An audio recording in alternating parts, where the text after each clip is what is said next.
Thank you for coming. It's a privilege to be the closing act of this conference, and thank you for your patience as well. So today I'm going to be my esteemed colleague who had a presentation before me talked a little bit about working with influencers from the side, let's say, business side, right? And I'm going to be talking mostly about the legal side of these proceedings, especially in the view of the latest development with Polish regulatory body, UOKiK. But to talk about present, we have to go back into the time for a little while, at least. In 2013, Microsoft launched the newest console back then, Xbox One. And they tried to promote it, they wanted to promote it among video game enthusiasts by getting into the deal with Machinima. Do you really remember what Machinima used to be? It was like the biggest game material producing company that had a plethora of influencers on contract. They used to be, I don't know, the Coca-Cola of soft drinks, right? So Machinima was like a huge company, and nowadays it doesn't exist. So Machinima reached out to Microsoft, and they reached out to Microsoft's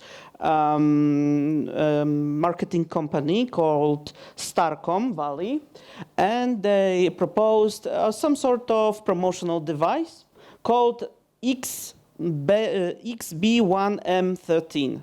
And this was a hashtag that was used under videos, promotional videos that Machinima produced, right? And Machinima affiliated partners produced. Machinima promised to deliver around 19 million views. Actually, what happened, they delivered more than 30 million views overall. One of these influencers called Recon XBL, he leaked information pertaining this type of deal.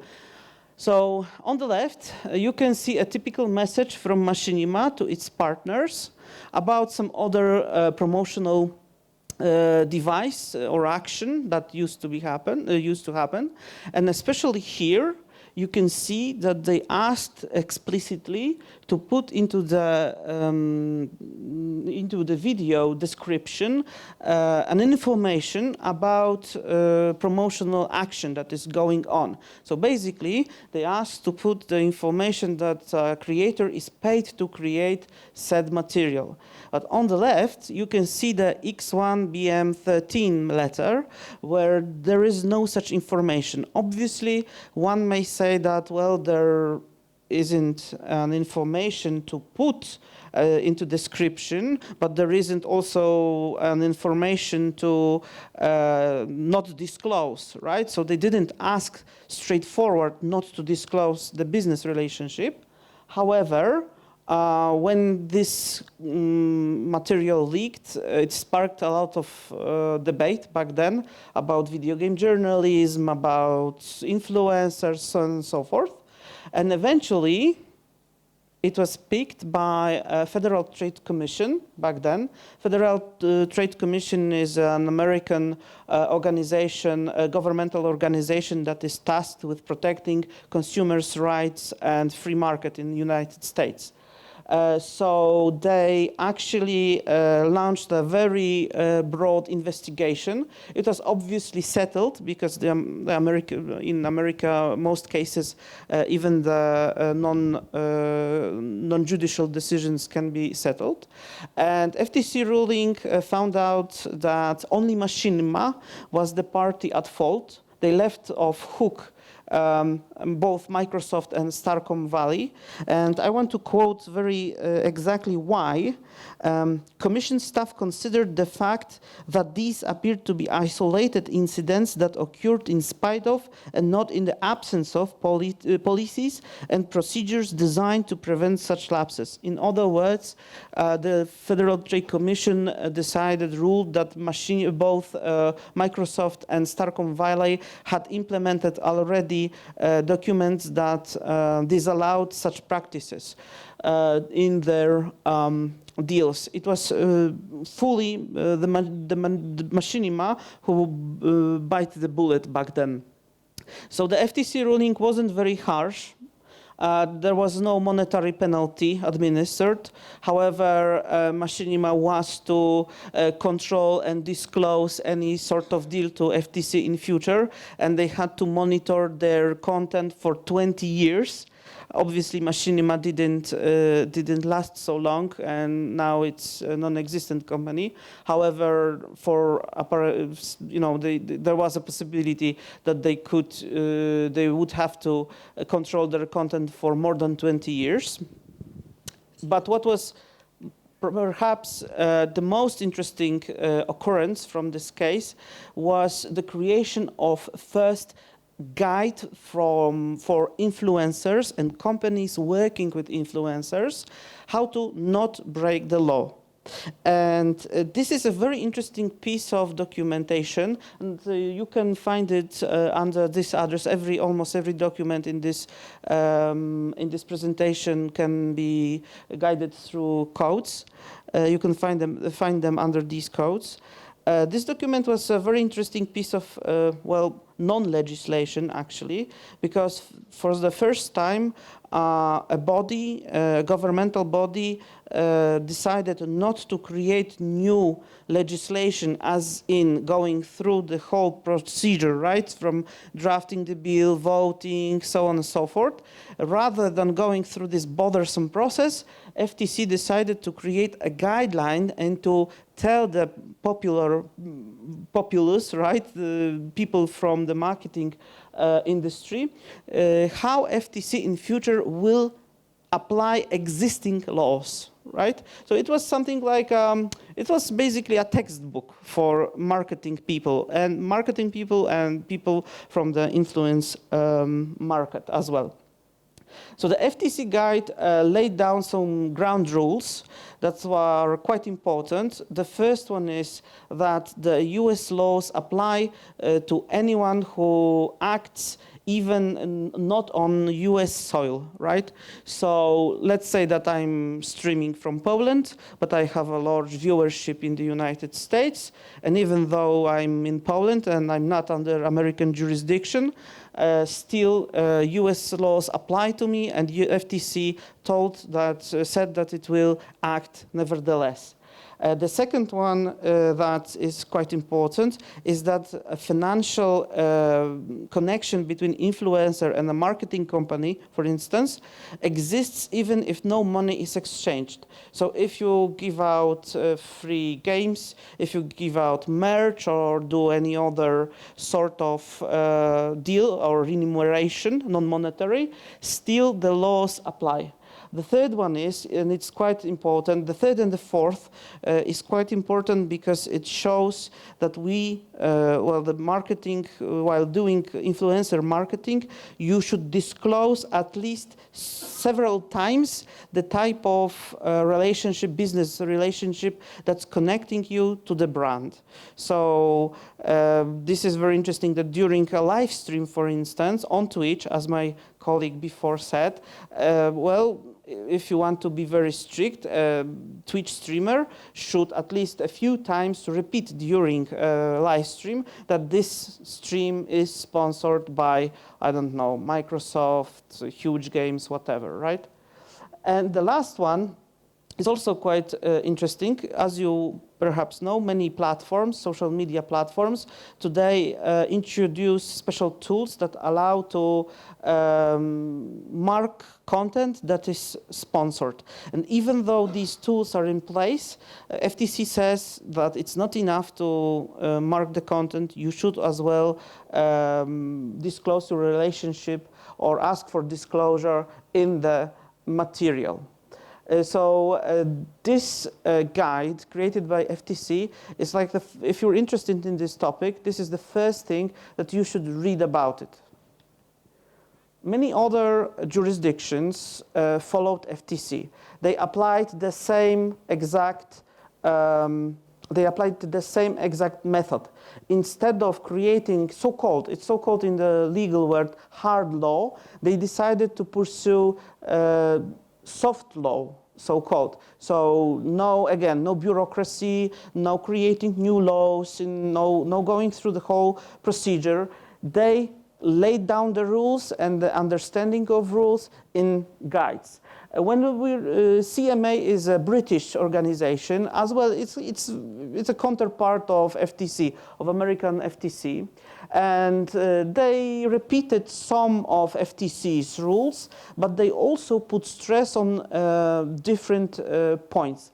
And this is something that I already said, that CMA stress out that paying is not understood only as exchanging money. If you give out free merch, if you give out codes, if there is any sort of remuneration that is non-monetary, it's still considered as paying. So even if you, if you invite an influencer to an event and you pay for his hotel, he should, under CMA guide rules, he still should recognize in the material that it is a sponsored or at least paid material in part by the by the person who paid for his stay. Affiliate links, a very popular marketing tool, also is sponsorship. We see this, I see this on Instagram every day. Instagram influencers take part in affiliate programs, and they put out codes, but not necessarily tell that they have some monetary gain from it. And CMA also, the language of this document is also very simple. So they wrote down just a ground rule. The main thing to remember is that you need to make it obvious, right? That's it. Just be straightforward, be blunt with the viewers. And if you're an influencer, but if you're working with influencers and you're planning your campaign, also ask the influencer to be blunt and to be straightforward. ARPP is not a governmental organization. ARPP is a non-governmental organization that consists of French professionals from the marketing area. So the biggest French companies that are involved with online marketing decided to bundle up and create their own standards. Obviously, again, they base their document on CMA's document, FTC's document, and they put stress on something very important and very often overlooked. We assume, at least we here, I think, we assume that most of the people speak some sort of form of English, right? At least that there is some ground level, because English is the most commonly taught language in Europe, and we assume that everybody understands at least basic English. And the French organization reminds us that that's not the case. And when working with French influencers, be prepared to ask them or even remind them that they should be using French language. ARPP puts a huge stress on this. Use French language when in France. So it's not enough to write in English in hashtags that is, for instance, hashtag advertisement, hashtag ad, hashtag sponsored content, whatever.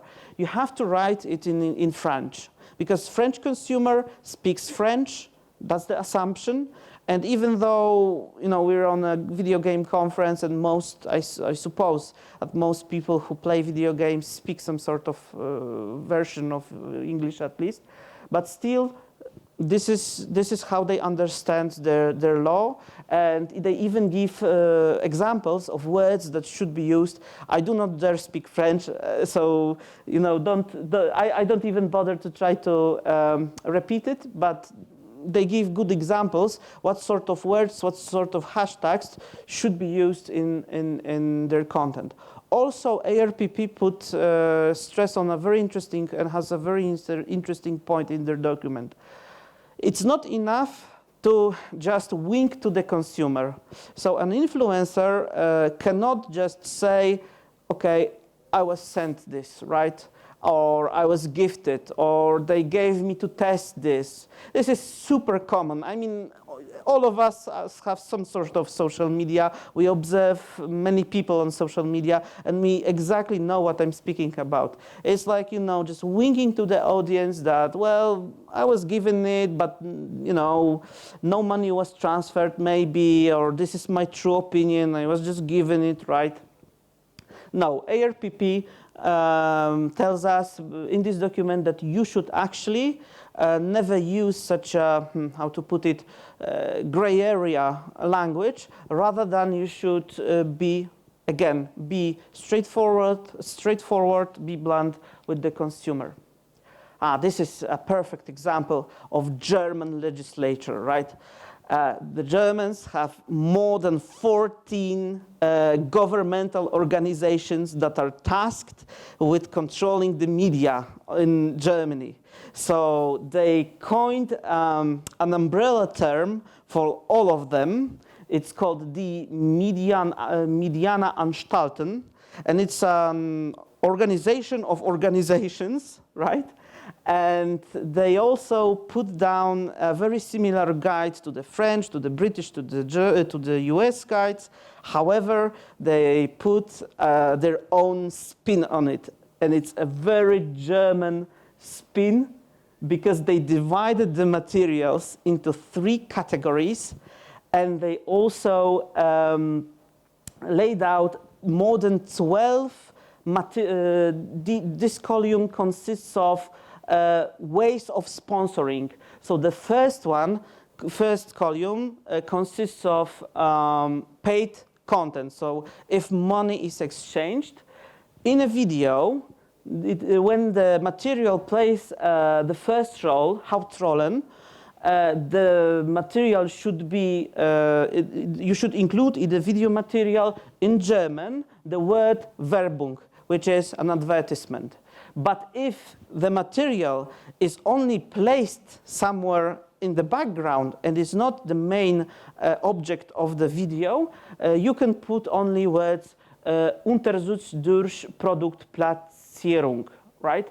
So the Germans are very specific with the way they want materials to be shown and how to disclose your affiliation. And this goes not only to influencers, this goes especially to companies, because it's your duty, and it can be your duty, and should be actually your duty, to lay down these rules to influencers. Because as I will show you in future, it's not quite sure who is responsible for breaching the law. So as you can see, video, audio, and static images, I mean posts or blogs, and etc., etc. And also, I just want to put it out that the German regulator, also they demand in German language that everything should be disclosed in German language. So be prepared to also ask for native, when working with influencers from Germany, to be using German language instead of assuming that everybody understand English. If you're interested in other jurisdictions, we don't have the time, obviously, to talk about all of them. However, in Europe, most of the jurisdictions, except Eastern European jurisdictions, have some sort of guide like this. And you can easily get access to it. So bigger or smaller countries, but most of the countries have the rules and follow the path of soft law rather than regulating it by hard law. And when sorry, something's not working. So I pointed out, just to reinforce what I talked about, 7 deadly sins of using hashtags and doing it wrong from the legal standpoint. The biggest problem that I've noticed while I stroll through Facebook or Instagram is that it's not maybe even that it's not disclosed at all. The biggest problem is that people try to act in the gray area. So they are trying to hide the fact that they are paid to sponsor, they are sponsored or paid in some way. And they are, trying to hide it among hashtags, for instance. And the prime example is that using the ad followed by brand hashtag. This is a very common practice, and this is not enough. In most of the jurisdictions that I was talking about, this would be considered to be in breach of existing rules.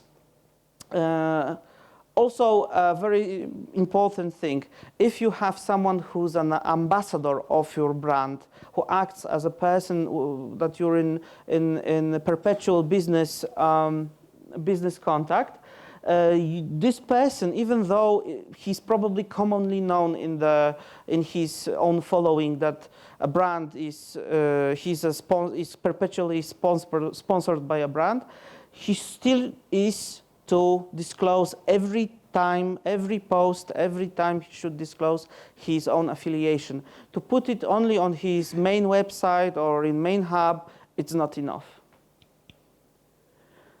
We talked a little bit about so-called crypto advertisement, but I want to point out to you that there is also content that is strictly forbidden. So not only there are ways that are forbidden, ways of marketing that are forbidden, but also some type of content is forbidden.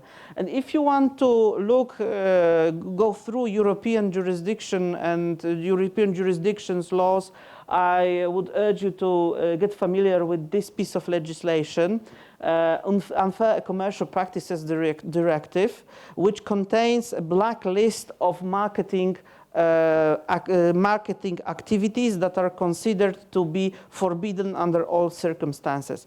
And from the video game developer perspective or marketing company that works for video game company, the most important is general European Union's ban to extort directly from children to children, or to ask children to go to ask children to go to parents to buy something for them, right? So basically, you can't ask the child to buy for himself something in a direct way, and you can't ask the children to go to his or her parent and ask that parent to buy something for the children. And a boogeyman, and actually this case of runes of magic, it happened in Germany a few years ago. It's like a boogeyman for marketing companies, and it should act like a boogeyman for marketing companies. So, key facts, we don't have much time, but I just try to go through quickly. There was this game called Runes of Magic, and it was one of these MMO RPGs that hoped for being the next World of Warcraft. Sadly, it didn't happen. So they had some sort of promotion that I will show you in a minute, and a group of consumer protection rights, VZBV, a very long name, very German as well, they writ up a complaint to court, and in which they basically claimed that this company is in breach German and European laws that prevent from direct exploitation to children. This case went through the whole shtick, like regional court, district court, and finally it landed in the highest court of Germany. And this is something that I especially was shocked, because they Gameforge lost their case, the first time they lost the case by default, which means that they failed to show up for the oral hearing, right? So this is something that I try to not, as a lawyer, I try to not faint when I talk about this, right? So not going to court hearing and like losing by default is something absolutely despicable, even I dare to say.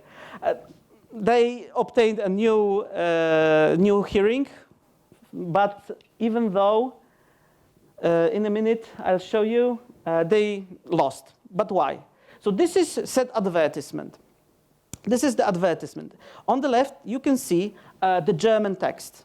On the right, you can see my poor translation. I do speak some German, so I tried my best, so don't hold it against me. As you can see, on the left, they use some English. They use pimp, they use dungeon, they use du, which is you in German, like a very direct way of speaking. They also use language very common in RPG, MMORPGs.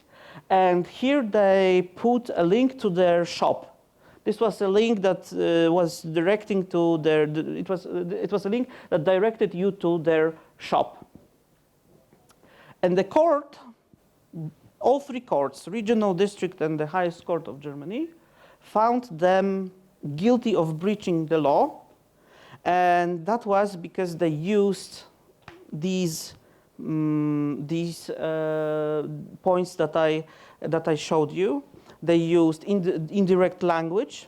They used language that is mostly accommodated with children, and young people talk, right? However it sounds. And they asked directly for purchase. That was probably the worst thing they could have done. Also, the court, again, my German is quite poor, but I managed to read through this decision. The court decided that even if these arguments are not compelling, the most compelling argument was that it was it was on internet, so it was more persuasive to children rather than to adults. And also it included a method of payment that was very common among children. And also the link was very, also apparently it's a no-no to include a link in an advertisement. And they were fined 250,000 euro for such a breach. One would say, I doubt they had something in mind, very Machiavellic, or they tried to, extortate from children money. It was a stupid mistake from their part. And they didn't run it by a lawyer also. But they had to pay €250,000 euros, which is in złotówki, more than 1 million zlotys, right? And now it brings us to Poland. And while I was submitting this talk, I thought that by this time I will have something for you more than a simple information that UOKiK develops his own Polish guide. You may know or you may not know that UOKiK started a very wide investigation into the influencer area. Some of the top names were asked to procure documents. Some of the top names were already fined huge money just for not cooperating with UOKiK's president. If I was to predict something, I think that they will go the same path. There will be a guide. It will be probably not as specific as the German one, but nevertheless, it will lay down the rules of working with influencers in Poland.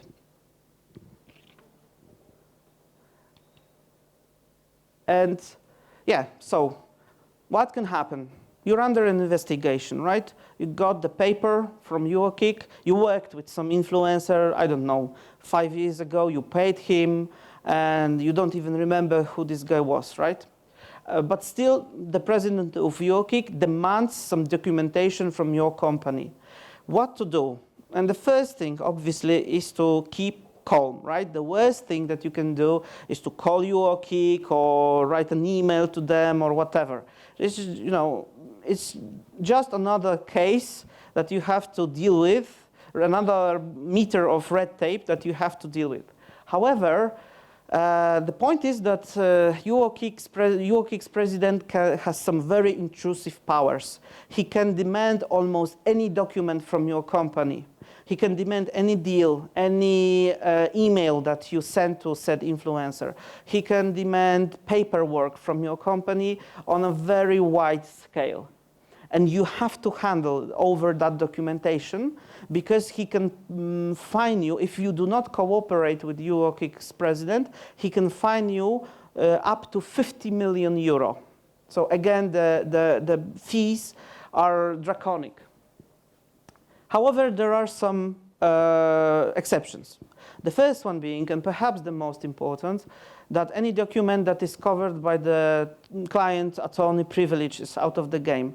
So if you exchange with your lawyer any messages about this case, or maybe there is some other documentation, but it's covered by the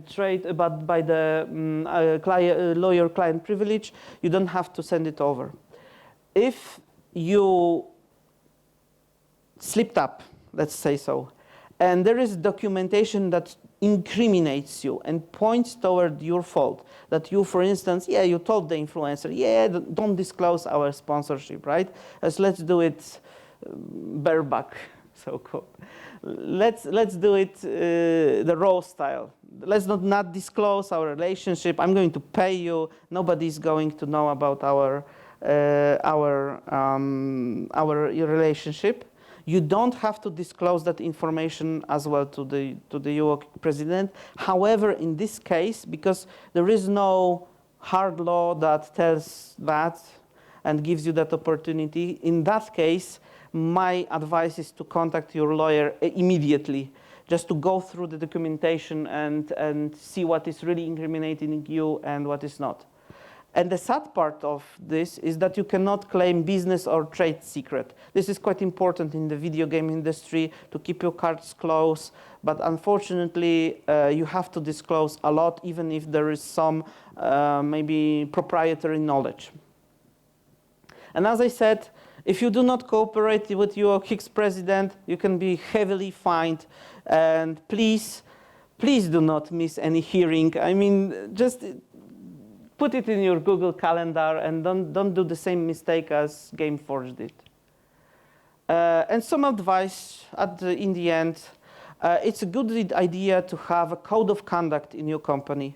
That's something very cool that you can do. Just write down the rules, write them once, write down the rules, and make them a part of any deal that you're going to do. If you're contacting influencers, just tell them, hey, this is our code of conduct, please obey, right? Please do what's said in it. So disclose, and disclose again. If you are a smaller company, it's always cool just to writing an email to influencer, sending him something nice like game code. Just write, hey, listen, please mention at least during your live stream that we send it over and you got it for free, and this is, that we have some sort of relationship. Do not try to act in the gray area. As I said, worst case scenario, you're going to be considered a person who's not playing fair with the consumer.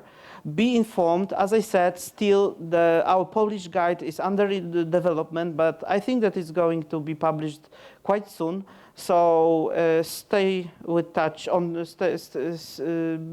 informed. Don't wait, this is something that I can't stress enough. Don't wait to the last moment, please. If you are bothered by UOKiK, contact a lawyer immediately.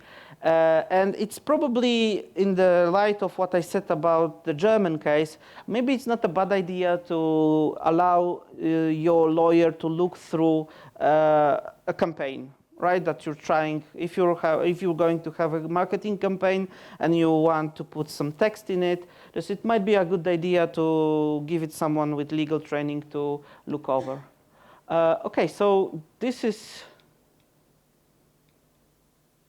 everything I have planned for now.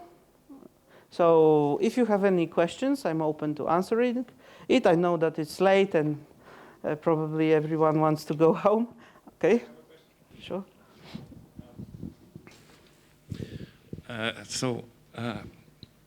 Let's say that we use an agency or some kind of website like Keymailer or Woovit or whatever to set up a campaign among influencers.